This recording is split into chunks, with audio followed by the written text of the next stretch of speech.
Emalie Nagle was born and raised in Hot Bottom, PA, where she was not met with much diversity and was surrounded by conservative views her whole life.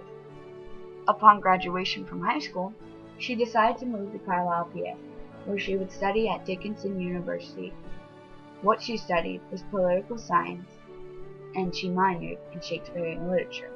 She then moved on to Dickinson Penn State School of Law, where she acquired a degree in law and met her husband. They then moved to Northeast PA, a rural area known for its grapes and competitive school district. She had a baby girl named Abigail. She was then hired as an English teacher at the local high school. She became very involved, coaching the dance team, volunteering frequently throughout the community, and becoming a member on the Borough Council. With a background in law, she felt as though she qualified to run for representative of the 3rd District. She ran in 2006 and surprisingly enough beat out an incumbent at the age of 33. She was re-elected to office in 2008, 2010, and 2012. During this, she had become very involved with the Liberal Party, and at their caucus in 2014, she was nominated to be a delegate. She kicked off her campaign by holding a Halloween gala where many politicians attended, then started to get her name out there. She started by going door to door, electioneering in Erie and surrounding areas. The local news got coverage of this, and soon she was being noticed by bigger media sources. Her fresh face and youthful energy made her distinguishable. The primaries came, and her name was out there, spread through mass media sites such as Twitter, Facebook, and Tumblr. She was elected a delegate. At the National Party Convention, she was announced as a nominee for the presidential race to represent the liberal agenda.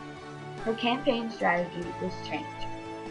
She then met with former President Bill Renaissance, and these are her platforms as follows. Welfare.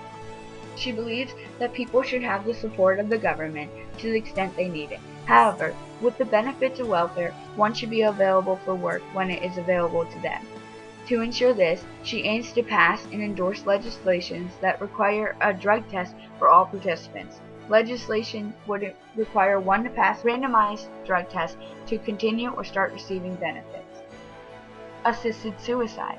She aims to endorse legislation that allows for assisted suicide. If one chooses to end their life due to terminal illness, they have the right with the consented assistance of a trained physician. Immigration. Every man or woman has the right to opportunity. People should not be limited by the circumstance they are born into. Thus, via legal and smart methods, she feels as though we can eliminate this issue. Taxes and distribute of wealth. It is astounding and quite unappealing to her that far more than half of this country's wealth is in the hands of only 10% of its population, while the amassed lower half, 90% of the population, has less than 30%. Now this is a capitalistic society. However, taking in this great inequality of wealth, one must ponder whether or not something must be done. A solution to this issue is to put an increase on employment of federal taxes to those few and high citizens who can without a question afford to be taxed. The final issue is on Social Security. She holds the strong belief that Social Security is a preservation that must be safeguarded for the American people. This benefit should not be a concern of those who may rely on it as a lifeline, essentially those who are mentally or physically disabled. Consequently, it is an aid that must be provided more effectively in a more structured way. This can be done by turning the process into a state-regulated program. With this said, those are her political platforms, and she aims to win the presidential election in 2016.